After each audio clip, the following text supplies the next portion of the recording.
ത്രിയേക ദൈവത്തിന് സ്തുതി. കർത്താവിൽ ഏറ്റവും അനുഗ്രഹീതരെ, വലിയ നോമ്പിൻ്റെ 4-ാമത്തെ ആഴ്ച കനാന്യ സ്ത്രീയുടെ യേശുദമ്പുരാൻ്റെ അടുക്കിലേക്ക് കടന്നു വന്നുള്ള കണ്ണുനീരും യേശുദമ്പുരാൻ അവളോട് പറയുന്ന മറുപടിയുമാണ്. ഏറ്റവും ചിന്തനീയമായ ഭാഗമെന്ന് പറയുന്നത്, എൻ്റെ മകളെ സൗഖ്യമാക്കണമേ എന്ന് നിലവിളിക്കുന്ന ഒരു അമ്മയുടെ നിലവിളിയാണ് നാം ഇവിടെ കാണുന്നത്. ഇന്ന് ഈ കാലഘട്ടത്തിൽ ഏറ്റവും പ്രസക്തമായ ഒരു വേദഭാഗം കൂടിയാണ് ഒരു അമ്മയുടെ കരച്ചിൽ നമുക്ക് കാണുവാൻ സാധിക്കുന്നത്. ഈ നാളുകളിൽ അനേക മാതാപിതാക്കൾ കുഞ്ഞുങ്ങളെക്കുറിച്ച് കണ്ണുനീരൊഴുക്കുന്ന മാതാപിതാക്കളെ നമുക്ക് കാണുവാനായിട്ട് സാധിക്കുന്നു. മദ്യത്തിനും മയക്കുമരുന്നിനും അടിമകളായിരിക്കുന്ന അനേക കുഞ്ഞുങ്ങൾ പഠിക്കണമെന്ന് ആഗ്രഹിച്ച് പഠിക്കുവാൻ വിട്ടിട്ട് പഠിക്കുവാൻ കഴിയാതെ മറ്റു പലതിലും ഇടപെട്ടുകൊണ്ട് ഈ ലോകത്തിൻ്റെ മോഹങ്ങളിൽ ഇടപെട്ട് കരയുന്ന അനേക മാതാപിതാക്കളെ നമുക്ക് കാണുവാനായിട്ട് സാധിക്കും.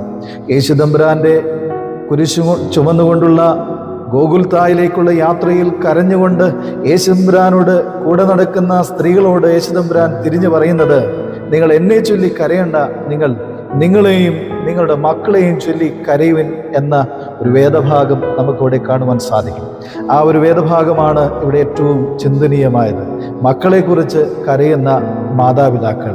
ഈ അമ്മയും മകളെക്കുറിച്ചാണ് കരയുന്നത്. അവൾ സൗഖ്യം അനുഭവിക്കാൻ ഇടയാകാം. അവൾ അസ്വസ്ഥപ്പെടുന്ന അനുഭവങ്ങളെ യേശുദമ്പുരാന്റെ മുമ്പിൽ കണ്ണുനീരോടെ വയ്ക്കുന്ന ഒരു അനുഭവം. നമ്മെല്ലാവരും വലിയ നോമ്പിൻ്റെ ചൊവ്വാഴ്ച നമസ്കാരത്തിൽ ആറാം മണി നമസ്കാരത്തിൽ നാം പ്രാർത്ഥിക്കുന്ന ഒരു പ്രാർത്ഥനയുണ്ട്. വെടിപ്പോടെ നോമ്പ് നിൽക്കുന്നവന്റെ തലമുറ മാലാഖമാരോട് കലർന്നിരിക്കുന്നു എന്ന്. ഒത്തിരി കരയൊന്നും വേണ്ട, നമ്മൾ നിലവിളിക്കൊന്നും വേണ്ട. നാം നേരോടെ നോമ്പ് നോക്കുന്ന അനുഭവം നമ്മുടെ ജീവിതത്തിൽ അനുഭവമാക്കുന്നുവെങ്കിൽ നമ്മുടെ മക്കളൊക്കെ ദൈവത്തിൻ്റെ മാലാഖമാരോട് കലർത്തപ്പെടുന്ന ഒരു അനുഭവം, ദൈവത്തിൻ്റെ മാലാഖമാരോട് ചേർക്കപ്പെടുന്ന ഒരു അനുഭവം ഉണ്ടാകും.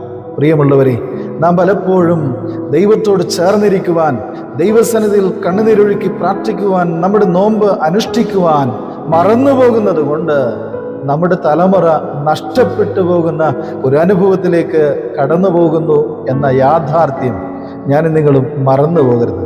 ഞങ്ങളൊക്കെ വിവാഹ ശുശ്രൂഷ കടന്നു വന്നവരെ ആശീർവദിക്കുന്ന ഒരു പ്രാർത്ഥനയുണ്ട്. ദൈവമേ, ഇവരെ അനുഗ്രഹിക്കണമേ, നല്ല സന്താനങ്ങളെ കൊടുക്കണമേ, നന്മയാകുന്ന പ്രതിഫലം ഇവർക്ക് അവകാശമായി കൊടുക്കാൻ, മക്കൾക്ക് നന്മയാകുന്ന പ്രതിഫലം അവകാശമായി കൊടുക്കാൻ ഇവരെ അനുഗ്രഹിക്കണമേ എന്ന് ഞങ്ങൾ പ്രാർത്ഥിക്കാറുണ്ട്. ആ പ്രാർത്ഥന പലപ്പോഴും ആരും ശ്രദ്ധിക്കാറുണ്ടോ എന്ന് അറിഞ്ഞുകൂടാ. അങ്ങനെയാണ് പ്രാർത്ഥിക്കുന്നത്. നല്ല മക്കളെ കൊടുക്കണം, ആ നല്ല മക്കൾക്ക് നന്മയാകുന്ന പ്രതിഫലത്തെ അവകാശമായി കൊടുക്കാൻ ഇടയാക്കണമേ എന്ന്. നന്മയാകുന്ന പ്രതിഫലം എന്ന് പറയുന്നത് ദൈവസന്നിധിയിൽ നിന്ന് കണ്ണുനീരൊഴുക്കി പ്രാർത്ഥിക്കുന്ന പ്രാർത്ഥനയും നേരോടെ അനുഷ്ഠിക്കുന്ന നോമ്പുമാകുന്നു നന്മയാകുന്ന പ്രതിഫലം. അത് നമ്മുടെ മക്കൾക്ക് ലഭിച്ചു കഴിഞ്ഞാൽ തലമുറ അനുഗ്രഹിക്കപ്പെടുന്ന ഒരു അനുഭവം നമുക്ക് ആസ്വദിക്കുവാനായിട്ട് കഴിയും. പ്രിയമുള്ളവരെ, ഈ നോമ്പ് നേരോടെ അനുഷ്ഠിക്കുന്ന അനുഭവമാകട്ടെ. ആരെയും